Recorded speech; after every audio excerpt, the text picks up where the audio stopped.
Hit up Rose NBA on Twitter. If you need any sort of grind, he will be the man for you. Domination, Spotlight Sims, My Team Unlimited, and even more. The link to his Twitter will be down below in the description. Yo, it is good, yo. It's your boy Ty back here with another video. And in this video today, we are going to be doing an NBA mock draft. I say me, Nate, and I. As you guys can see here, this was our NBA 2K or NBA 2020. I'm saying 2K.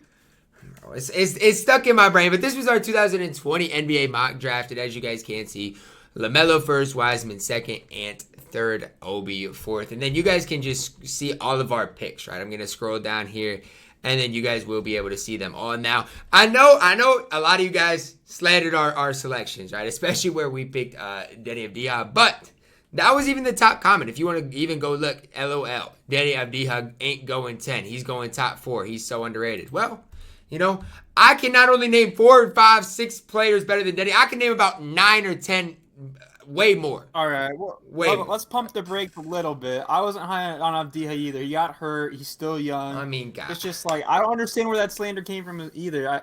I was just when I watched him as a prospect, there's just so many glaring things about him I didn't really like. So holes in his game. Obviously, we're not going to be perfect. There's going to be some picks in here that you guys might not like. And I will say I feel like I knew a lot more about last year's draft class than this year's draft class. But I did a decent amount of research today to kind of highlight some of those guys. So that's kind of the plan of attack for today. Guys, just remember, we're not experts. Although I'll admit, I love doing this type of research. I love making mock drafts, and I love studying prospects, seeing who I can get right and get wrong. So I've studied quite a bit for this. I mean, a decent amount, not like a complete expert. Don't slander us too much.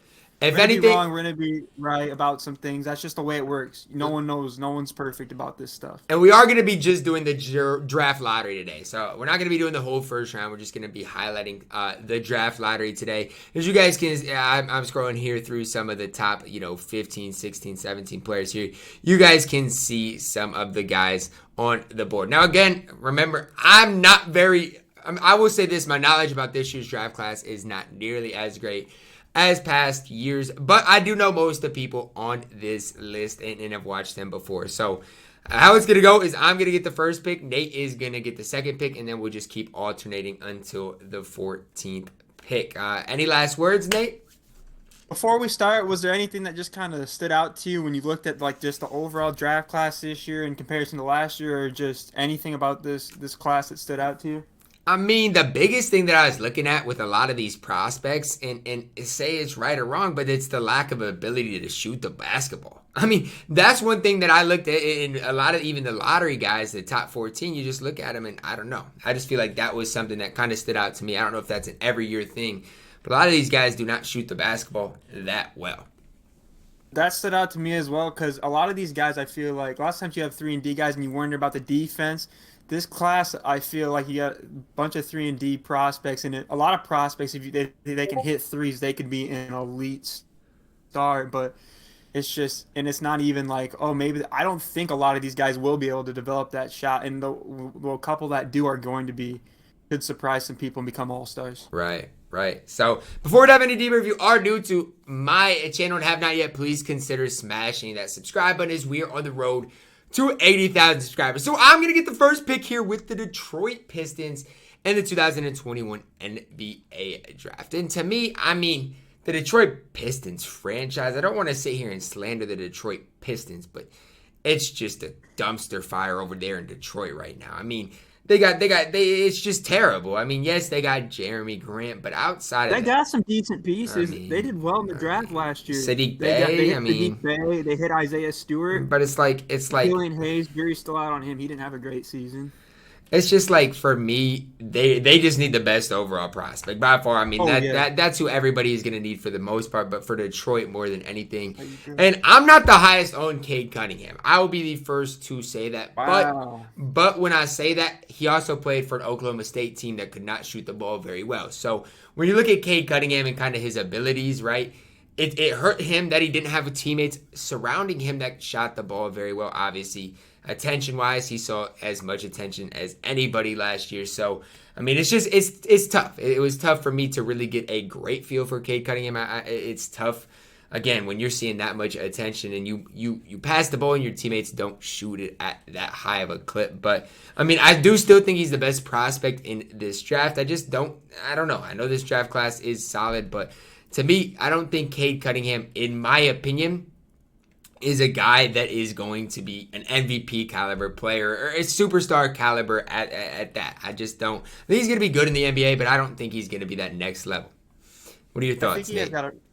I think he's got a really, really high floor just because of his natural ability to score the basketball and his fluidity at 6'8". For the studying I did and what I saw in him, I'm not sure if he's a point guard or I think he could be more of a wing guy. The comparison that I would kind of compare him to is he moves, his fluidity and the way he plays the game is a lot like Paul George.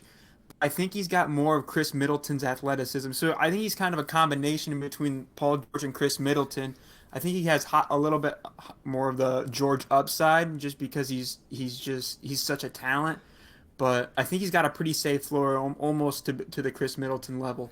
And when you mention like just his fluidity, I mean that's something when you watched him. But when I was even watching the NCAA tournament, it's like you're the number one NBA draft prospect, and I'm not gonna sit here and say he's got to do the most, but in the NCAA tournament there were times you didn't even notice he was on the court, and that's really what stood out to me when we're talking about Cade Cunningham. Yes, I know he's young, and obviously the height of him, his wingspan, I think he has potential, but for me, I don't think he's gonna be a future, MVP superstar level player, but I do think that is who the Detroit Pistons are going to take with the number 1 pick.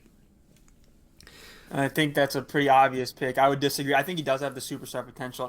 It's hard to reach that level, but I think he definitely can. I think when I looked at the draft class, I saw 3 guys that were heels above anyone else. Like the 3 guys at the top were the guys I thought would have been easily the number 1 pick last year. Obviously, we're head and heels above Edwards and Ball's prospect, and that's why it makes it tough at 2 here because I thought Cunningham separated himself from the other 2 by a smidge. Right. And then the next 2 in my opinion, I think a lot of people have called it a 4-man with Suggs. I think Suggs is a step below both Green and Mobley. I do agree. Going into kind of my research, I was a lot higher on Green.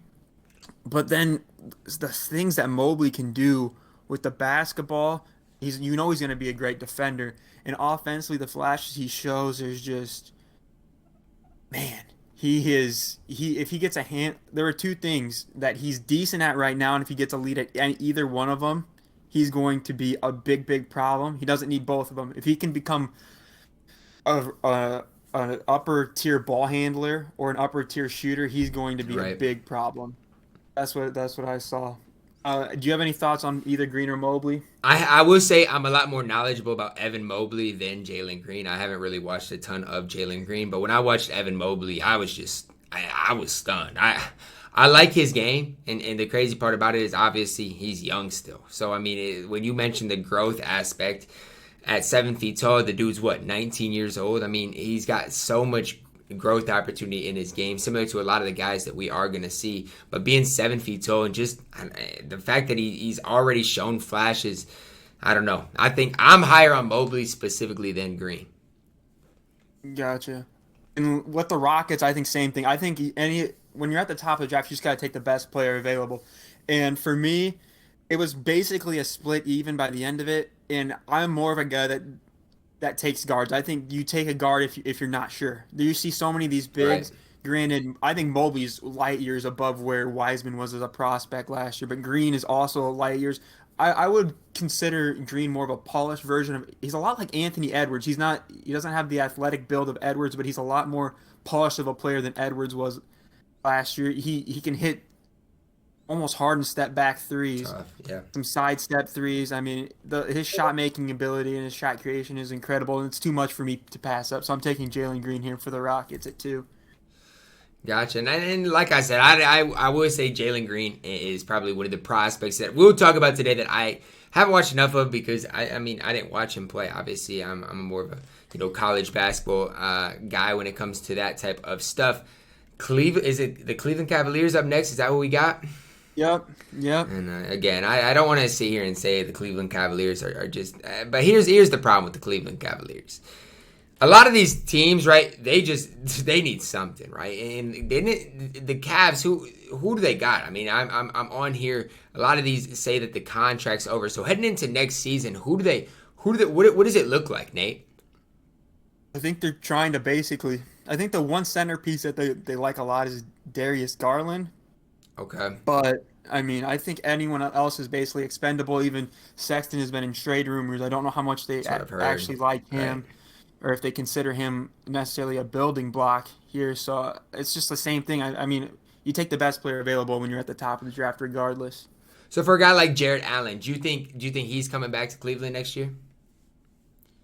I think it just kind of depends on how the draft shakes out, his market. I think his market might actually be higher than a lot of people think because of how weak the free agency class is. And when teams get desperate to fill out their roster and they have a lot of money left over, a team might throw him a bigger deal than he's deserved. So I would probably guess that he's not in Cleveland next year, but it's hard to know.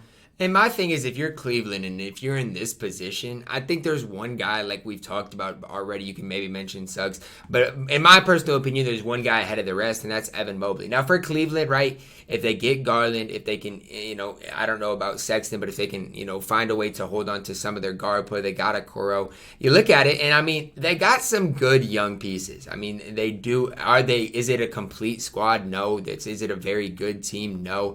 But I feel like if they can get Mobley, if they can kind of build around him, right, have another young piece, I think that's who you got to go with here. Again, just the best overall player. Yes, I think in most teams like this, the guards are kind of where you want to lean, but in this situation, I think Mobley is too talented to pass up.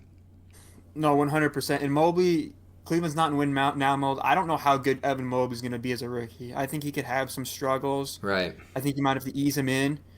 But like I said, he has as good of a chance as Cade, in my opinion, to be the best player in this draft. I mean, he can do freakishly things with and without the ball in his hands, especially on the defensive end. His switch ability, just the way he moves, his mobility for a guy, and just the smoothness he plays with, and how smooth he moves on the defensive end is incredible to me. So I think that's definitely the right pick. Perfect. And then going to me here at 4 with the Raptors. Toronto's kind of interesting, kind of fell, or I guess jumped in the draft up to this pick. Lowry's potentially most likely gone from what it seems like from the rumors you hear. But they do have a lot of good pieces still. And in my opinion, you have the top 3 guys. But then in my opinion, there's a 4th guy that's above all else, and it's Jalen Suggs, in my opinion.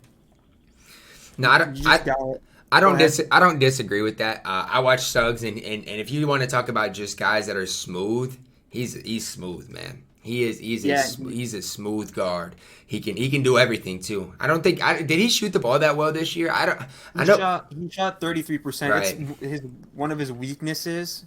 Well, he did show flashes. The game against Iowa. That's what I was gonna mention. In the game against Iowa, right? It was a big time game, and man, that dude was just incredible. By far the best player on the court. And I don't know. Obviously, Luka Garza was there in college, but he was just so silky. Yeah, and then defensively is probably his biggest strength, honestly. He's a bulldog defender. He's very strong in his lower body. There is shades. You know who he reminds me of? Who? He reminds me of a combination of Drew Holiday and Eric Bledsoe. Why do you mention Eric Bledsoe? Yeah, but he's a little bit more explosive than both those guys. Maybe not. Bledsoe's pretty explosive. He's a little bit more. That's where I kind of throw the Bledsoe. He's a little bit more explosive, but he's really smart.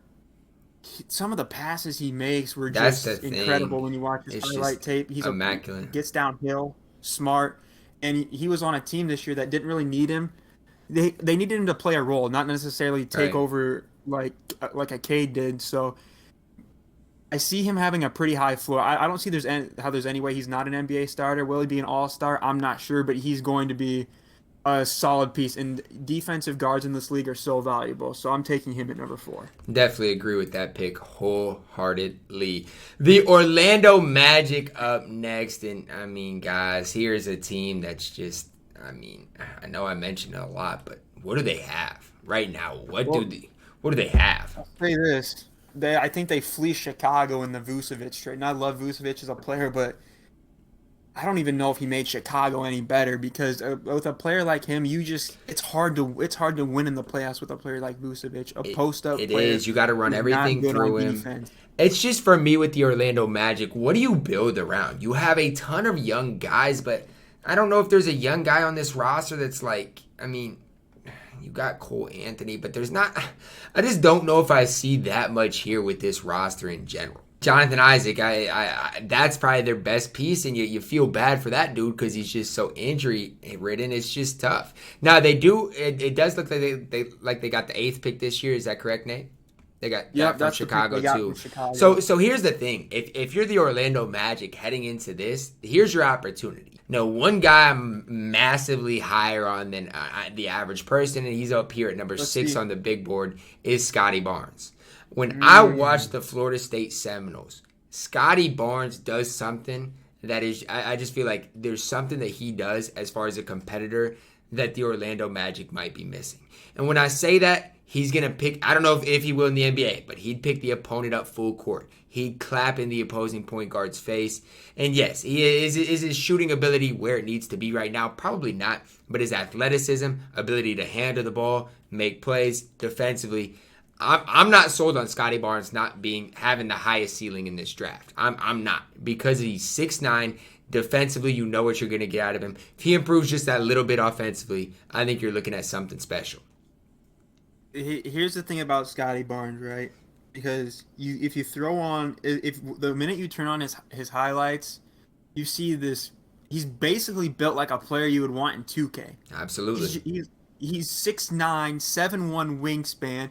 Just super wiry, and defensively, one of the best defensive prospects, if not the best I've ever watched. Just, oh my gosh, the way he moves. But his shot is broken. I know. His mechanics are broken. His mechanics are you sometimes see the guys that you see, oh yeah, he's got good. No, his mechanics are so broken. He didn't shoot well from the free throw line, which in my opinion is a good indicator. Sometimes guys will shoot good from the free throw line and not good from 3, so you think, okay, that's sometimes a good indicator that they'll shoot good from 3 in the pros. But if he had shot 35% from 3 and maybe like 75% from the free throw line, you can make a case he's the number 1 prospect. I just don't know if his jump shot can be solved. I think about the 6-7 ranges where I would have had him ranked personally. But man, that scares me because you can't have I don't think he's a primary ball handler. I don't think he's a point guard. I know he played point guard some in college. I don't think he's that good, that type of playmaker. I think he can be a secondary playmaker, but he can't shoot. So I think he's more of just a 3-and-D guy with that. And if he can't shoot threes, that's where you get in trouble. But here's my thing to kind of combat that, right? He's young, right? And when I compare Scotty Barnes to some of the guys in the NBA right now who can't shoot, the likes of Ben Simmons, Jimmy Butler, Giannis, Russell Westbrook, all those guys have been in the league so long and they still show shooting the ball. Scotty Barnes is 19 years old? I mean, the dude still has a lot of room to grow. Is shooting a hard thing to always improve, especially with a stroke like his? Absolutely. But I just think the upside that he can bring is too much to pass up here on number 5. So that's who I'm taking with the number 5 pick is Scotty Barnes. So then who has this pick? Oklahoma City. So we know Oklahoma City's got about 30 billion. They got 6 draft picks in this year's draft. They could potentially move up, and they got so many picks in next year's draft class. So when you listen to other experts speak on the draft, they say it's a 4-man draft, and then Kuminga's right there. You hear that a lot. He's ranked 5 here. I'm gonna say something that a lot of people might disagree with. I don't know if Kuminga's even a top 10 prospect. Oh my gosh, the footage on him is horrible. They interviewed the coaches for the G League Ignite, and they raved about Jalen Green, and with Kuminga they didn't seem near as excited. And you turn on the film and you can this guy, he shot like 38% from the field, and I swear every make he had was a dunk. He's just he didn't look fluid, he didn't look comfortable. I get it, his high school tape is great. His shot selection's horrible, and I don't see it. I know Oklahoma City's a team that can take a shot on a guy like him, but in my opinion, the fifth best prospect I have on my board is James Bouknight. And the reason I have James Bouknight as the fifth best prospect, and I'm going to have Oklahoma City taking him here, is because his ability to score the basketball. And I know his percentages weren't great in college, but a lot of it was kind of like the Cade situation. He had all the attention on him. He needs to improve his shot selection, but he's got advanced footwork. He looks very smooth off the dribble with his pull-up game, which is something that you can't really you either just have or you don't. It's not something you can really gain. Right. And he's just a really good basketball player. He's pretty lengthy. I think he's almost got a 6'10" wingspan. So I think the defense potential is there. So I'm going to take James Bouknight here to Oklahoma City. I really like him as a prospect. If you want a bucket getter, that's your guy. I mean, you watch some of the tape, he is a bucket getter, man. That's one thing I will say about really James good Bouknight. athlete too. Really good athlete. Bucket getter. Who's up next? You have Golden State here at 7. State. Now, if they keep this pick, then obviously things change. I doubt they could keep the pick. What do you think? I doubt they do too, but let's just pretend they do here because Okay. I don't know what we're gonna trade. Right. So let's just pretend Golden State. I mean, takes the pick here. I think it's a tough position for the Golden State Warriors here, and the reason when I say that what does Golden State need, right? They're in the mindset. I get it. They want to win now. They got Steph, they got Clay coming back, they got Wiggins, Draymond, and obviously, I mean, they're probably gonna they're gonna try to do their best to win now. So and then your next thing is, okay, who are the prospects that can help Golden State do that? That's kind of what you want to think about. And I think for a lot of the players on this team, I mean, after their top 4, then it gets kind of interesting. Yes, they got Wiseman, they got some pieces coming back, but for them, I just think it's their best overall prospect if they do keep this pick. Do you agree, Nate? Yeah, I think so as well.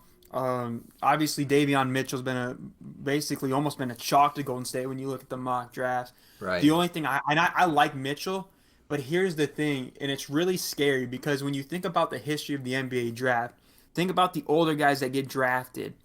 It has never worked out. When older guys that get drafted high, you look at the Chris Dunn, you look at the Buddy Hields. Obviously, Buddy's a great role player, but you see these older guys get drafted and it nearly never pans out. But it's so hard because Davion's a perfect fit for them. And I mean, if you look at who's on even my big board here, I think Davion Mitchell is by far and away the most polished prospect. I don't even think it's close. And I think for Golden State, he brings something that they could use. I mean, obviously he's at the point guard position. He's not going to start over Steph or Clay, but he can come in, give them some good minutes off the bench. And I think Davion Mitchell is a perfect candidate to do that if they do indeed keep this pick. I would agree, especially defensively. That's one thing that will translate straight from college into the league. Right. And he is a bulldog defender. And I mean, he's so strong and he's so quick laterally. It's amazing. And here's the thing, you guys know how high I was on Scottie Barnes. Yes, they're different defenders, right? Scottie Barnes is more long, but Davion Mitchell brings that same energy. He brings that same energy. I know people want to compare him to Donovan Mitchell or whoever else, but he brings something different. Davion Mitchell is an absolute dog defensively, and I think it would be foolish for Golden State in this position if they keep the pick to not take Davion Mitchell. Yep. I have no problem with the pick at all. Especially the big thing will be if teams can respect his jump shot because he's not going to probably have the ball in his hands a whole lot when he's on the court just because of the other guys he's playing around. So it's going to be, can he hit 35, 36% of his spot up threes? That's going to be the key. So the Orlando Magic got another pick, and pretend that they took Scottie Barnes with the 5th pick here. So if you took Scottie Barnes with the 5th pick, who are you looking at here with number 8, Nate? That makes it interesting. It's really weird that Kuminga's still on the board. I think this is probably about the lowest I've seen Kuminga in a mock draft is 8. But if you have Scottie Barnes on the court with Jonathan Kuminga, Jonathan Isaac, and how are we gonna space the floor? Who's gonna even be handling the ball? I mean, that just sounds like a train wreck. But I said I wouldn't take Kuminga in the top 10. But I'm looking at the prospects. Who else are you gonna go with? That are left. I mean, there's maybe one other guy that I might think about taking, but that would be it. Really, there's a guy you would take. I wonder who that would be. I really like Moses Moody out of Arkansas. I'll say that off the jump. But is that too much of a reach? You know what? No, this is my mock draft. This is our mock. This is what I would do. You're gonna take Moses Moody? I take Moses Moody, and here's why. Listen. Here's why. Let me tell you why I would take Moses Moody. You can't get. We were talking about a lot of those guys that they might be 3-and-D, they might not. Moses Moody is a 3-and-D guy, and he might have a little bit more to his game off the dribble. If he can be, I think he has the potential to become an elite scorer. And Kuminga, he just nothing stands out to me about him. I get it. He's this wiry athlete that has an elite wingspan. But for me, I'm just gonna go Moody. That's just what I saw in the film. His jump shot is pure. You know you're gonna get a 3-and-D guy, and I think he can be more than that. He was a great scorer on a really good Arkansas team. I will say for Moses Moody, not very efficient. That's all I know. I don't know nothing about Moses Moody. It's the only thing I can tell you. He was efficient from three. 42% effective field goal percentage. I think he shot like 85% from the free throw line, which is a really big translator as well. 42%. How to improve his playmaking. But I don't know enough about Moses Moody to really combat that pick. Now, what I will say is with the 9th pick, we got the Sacramento Kings. And just another team that you don't know what it's going to look like next year. I mean, I have no idea what it is going to look like next year in Sacramento. Yeah, with Sacramento, I think they had a pretty good foundation, though. They got with Fox, they got Halliburton, Buddy Hield, rumored to be traded potentially. Marvin Bagley, I don't know if he even wants to be there, but they have some decent pieces. They have some good pieces. They do, and I think when you look at them, it's backcourt heavy with the Sacramento Kings. I mean, it is. You got Halliburton, you got Fox, you got Hield, you got even Barnes. I mean, he's a small forward, but you got a lot of guys in the backcourt that I think not only are good players, but offensively especially. I mean, depending on what happens with Buddy Hield. But I don't know if there's a great fit here for the Sacramento Kings. Obviously, Kuminga probably makes the most sense, don't you think? I don't like Kuminga, so Kuminga would have went at 5th in almost every single other. But I'm just saying for the Sacramento Kings and what they need. I mean, they don't need a guard, right? But they don't necessarily need a big either. Who they got? I mean, they have a lot of. Bagley's probably Rashawn gone. Holmes, who was one of the most improved players in the NBA, and they got Marvin Bagley, who was injured a lot of the season, but he's still an immense talent. I have a hard time with Sacramento and the fact that Kuminga's down here at number 9. That's the hard part I have. Now, whether I'm high on Kuminga or not, I don't really have a bias towards him like you do. Did I scale him up or down? A little bit down, but it's like him here at number 9. I think is too hard to pass up. Yeah, the one thing with Kuminga is I think Sacramento's, I wouldn't say in a win now mode, but they're kind of trending that way, and Kuminga's a guy that's going to have to develop a couple years. But hey, I mean, a lot of people think Kuminga's still going to be an all-star. I don't see it personally. I think his jump shot is broken. I think his handle is not there. But hey, the reason a lot of people are high on him. If we watch this video back a year from now and Kuminga already makes great strides, you're going to be looking pretty foolish. Kuminga going number 9 to the Sacramento Kings. Number 10 here, the New Orleans Pelicans. What do you think? So New Orleans, they're another team that has a really good foundation. If you look at just the roster they had, you would have thought they could potentially be a playoff team. Should have been, man. Obviously, that didn't happen. But same time, we're kind of to the point in the draft where it's kind of fallen off, and it's kind of a lot of the best player or kind of fit, but at the same time preference.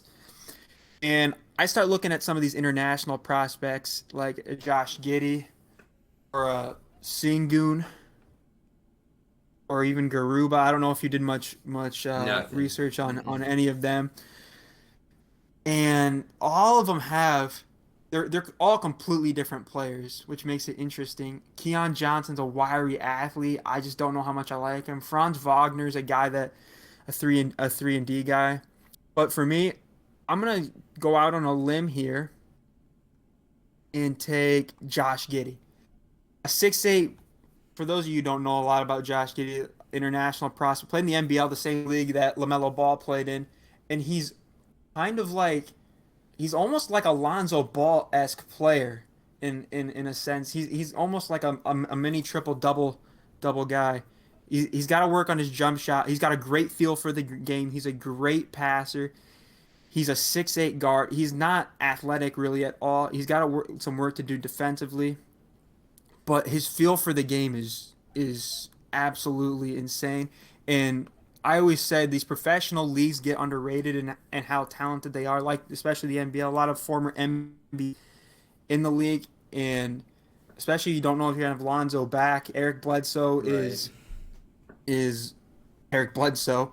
So I think you just take a shot on a guy like Gideon, maybe get him some run at a guard spot, and maybe you hit big. Who knows? Who knows? 6'8" guards that can handle and And, pass the and, way and the he thing can. is, I feel like that's one of those guys that has a lot of room for growth. I mean, I just do. Just in the little thing that I clicked on here, you know.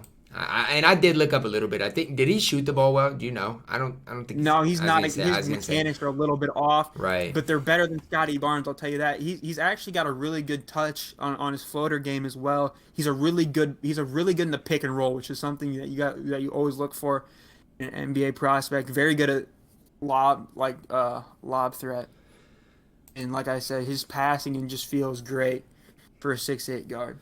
So if Giddy goes number 10 with the 11th pick, we got the Charlotte Hornets. And it's another intriguing team. I know I say it a lot, but they got LaMelo. And I mean, if LaMelo, and I feel like the Charlotte Hornets are just talented too. I don't know what their future is going to look like, but they got Melo coming back, obviously Gordon Hayward, Scary Terry. So they got some guys that can do some things, especially in the backcourt. I know I'm saying that a lot. But they playmaking wise, they definitely have their guy in LaMelo Ball. So if you're the Charlotte Hornets, what's your main target here, Nate? Is it at that center position, or is it just trying to fill any void? I think for Charlotte, I would just take anything except for a small guard. So Keon Johnson, I would probably rule out just because with Terry and Devontae and LaMelo's 6'6", but he's not a great defender. He can't guard really threes. He's too small at this point. And Rozier and Graham really can't either. And you saw it was tough for them to find a good rotation for all those guys. So just add Right. another small guard. No, I think center is probably the best fit here. But I can see a forward as well. They could use some depth off the bench at the forward position. Maybe play PJ Washington some center minutes. And where I'm leaning here, and you can maybe hate on this pick if you want. Okay, you can hate on this pick if you want. But one of the guys that I was most impressed with when I did my research was Isaiah Jackson from Kentucky. Wow, you're reaching down. I absolutely love Isaiah Jackson. Now the reason I do is for one reason and one reason only. You want a rim protector? He can do that at a very, very, very, very high rate. I mean, he's gonna protect the rim. So yes, you can say I'm reaching here, but I think for the Charlotte Hornets, I think that's a guy that can fit in your lineup. Obviously, maybe not run the starting position, but be a guy that you can plug in there, kind of give you a lift off that bench, especially on the defensive side of the ball. Yeah, and if there's one college you want to draft a young raw guy from that you see some of these guys emerge in the league, it's Kentucky.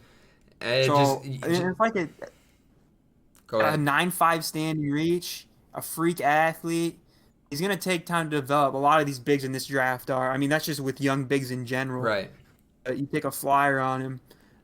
I don't mind it. I'll admit I don't mind it. That's who I was high on. I am high on another guy coming up here. But Isaiah Jackson really caught my eye when doing some brief research for this little video. So after that, we do have the Spurs at number 12. If you're the Spurs, what does your roster even look like next year?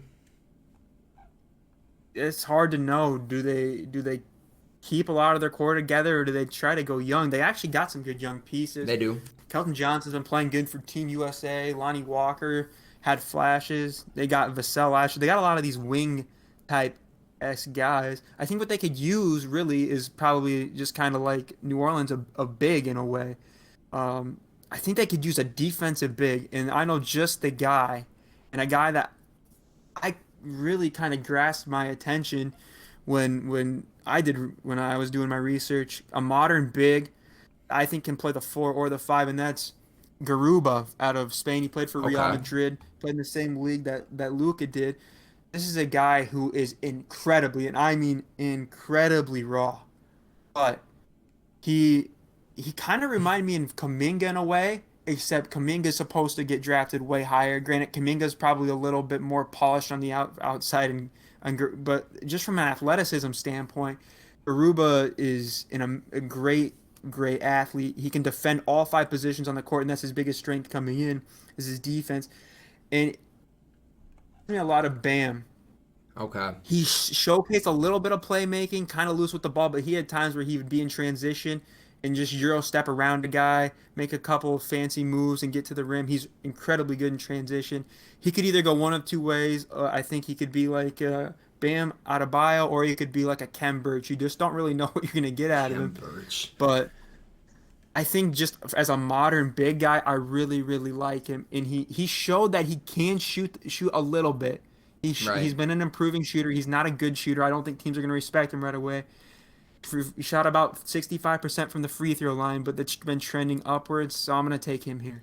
I don't mind it. I don't mind it. I did read something that said for the team he was playing for for Real Madrid, he just mostly stays out of the way on the offensive end, which is fine as long as he's a young piece. You know what you're getting out of him.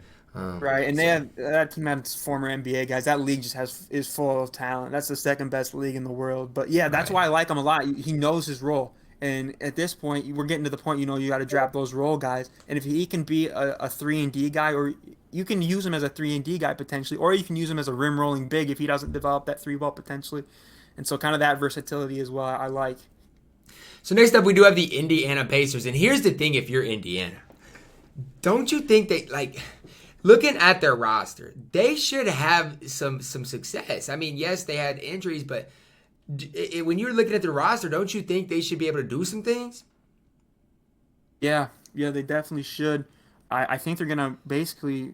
I would assume they probably run it with this roster here. That's what I'm Harris thinking. is going to hopefully be healthy. Miles Turner, if he can stay healthy. T.J. Warren, they got a really, really good team. They do. You look at even like Jeremy Lamb, Justin Holiday, like Right. they got a lot of those pieces that I'm intrigued about. So when you're looking at the Indiana Pacers, there's two guys that I don't mind. And the first one I'm looking at, I watched him quite a bit in college, is Franz Wagner. I mean, you look at the car, or you look at the card, imagine. Man, I'm used to 2K, but you look at the guy, right? And we mentioned earlier, right? He's a guy that you can just fit in any team, and I feel like he's not gonna be a liability. I mean, that's the big thing for Wagner. He can shoot the ball. I just feel like he has a little bit of everything in his game from what I've seen him in college. Do you disagree or do you agree, Nate? No, that's exactly the type of player he is. Teams are going to draft him because he's one of the best defenders in this draft. Questions about his jump shot, it's kind of in that in-between area where you don't know if he's going to necessarily be a big threat there, but I think he's going to be serviceable enough where teams are going to have to respect him. And he's an underrated playmaker off the bounce and just a really smart player. So I like the pick a lot. I think he's just fits in well as kind of a role player off the bench. They have a lot of guys who could be free agents this offseason, like a lot of their bench. So right. I think when you see a guy who you can potentially just plug and play there at one of your wing spots, give him 15 minutes a night to start out with, and then maybe develops into a starter. I like the pick a lot. So that's who, if I'm the Indiana Pacers, I'm probably keeping my eye the most on right there. Now we get the 14th pick, the Golden State Warriors, the last pick for today. Nate, what are you thinking? So this guy doesn't necessarily fit in with the Warriors, but I don't care. I'm going to pick him anyway. A lot of people at the Warriors are here. They're going to say Corey Kispert just because, you want kind of I think when you look at just mocks in general, a lot of people just have Mitchell and Kispert going here just because they're two obvious upperclassmen who were incredibly good college players that have a skill set. Mitchell obviously with the defense, Kispert with the three. Alfred Sengun, the MVP of the Turkish league, averaged 21 a game, was literally unstoppable, but kind of an old. If Sengun was in a draft 15 years ago, he might be the number one pick because of his ability to score in the post. But I have concerns about how well he's actually going to his game will translate to the NBA. Some other guys that that we haven't seen go yet. Keon Johnson's ranked 9th. He's just really, really raw, but an incredibly good defender. But the guy I'm going to take here is Zayer Williams. Now, I know he had a horrendous college career, or not career, freshman year at Stanford, but this guy was one of the best recruits coming out of high school. And the reason I like Zaire is a lot of people are saying, well, is he going to be turn into the superstar player, or he's either going to be a superstar or a bust? That's a lot of people are saying about him because of how highly touted of a prospect he was. He's a really lengthy, rangy, just wing guy. And Right. as I watched him and I broke down the film, he shot like, I think 28% from three, like 38% from the field. He had a death in the family though, and I don't know if Stanford was a great fit for him. But what I see in Zaire Williams is not necessarily this guy who's gonna be have the ball in his hands a lot and make plays. But I think if you can convince him to be, hey, we want you to be a 3-and-D wing. Because when I watched him, you know who he reminded me a lot of? He reminded me of Jaden McDaniels, Okay. a guy that came out of high school, really kind of struggled in college, and when he gets to the NBA, he bought into the 3-and-D role. Zaire didn't shoot great from three in college. He didn't have a great shot selection, but his mechanics are there. He can make plays out of the pick and roll a little bit too. He has a very, very loose handle, but he shows flashes of you just see this superstar talent. But I just think if you can convince him, hey, just shoot threes, and he doesn't always buy in defensively, but I think if you can get that buy-in, he's a perfect 3-and-D wing who has the athleticism to run in transition as well, kind of like we saw with Jaden this year. So that's why I'm taking at 14 to the Warriors. Granted, let's just assume that pick might get traded. I really wanted to have Zaire be drafted in the lottery, so I'm going to take him here. So if this is indeed the lottery, okay, we got Cade first, Jalen Green, Mobley, Suggs, Scottie Barnes, Book Knight, Davion Mitchell, Moses Moody, Kuminga, Josh Giddey, Isaiah Jackson, Garuba, as well as Franz Wagner and Zaire Williams. So, I mean, I don't really think, obviously, the Warriors are going to keep those picks. But if there's anybody in here that you think I picked too highly, who do you think it was? Isaiah Jackson? Yeah, I would say probably Jackson. Everything, a lot of it was chalk up until that point for you. Obviously, I took Moody at 8, which was not very chalk because that's probably my Right. biggest jump. But no, I think you did a pretty good job. Like I said, I really like Book Knight. I think he's almost to Suggs' level in a way. So that's probably the guy I'm kind of really, really high on compared to most people. Who is a guy you kind of see going maybe late first, second round? A guy that you really like. So if we're going to be talking about a guy late first round, early second round that I think is going to be absolutely incredible, it's Trey Murphy III from Virginia. I just love his build at 6'8".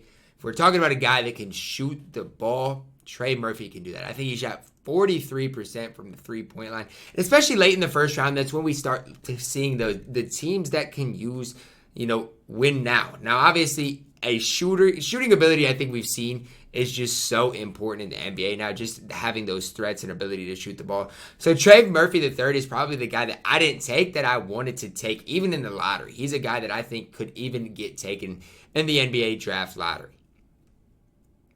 Right. And I think that's kind of a player that the prototype of player that a lot of teams would like. So if there's one guy that I'm high on that could be potentially late first round, early second round guy, it's Nashan Bones Highland. The reason I really, really like Bones Highland is because of how great of a scorer and just he can just take over a game at any given moment. He willed VCU team to the tournament. He's a very good defender as well. Shot 86% from the free throw line, which I think is a really good indicator of how good he's going to shoot from the three-point line in the NBA, and he was a really good shooter in college. So I just think it's a pure scorer. Right. It's a pure scoring guard that can really help a team right away.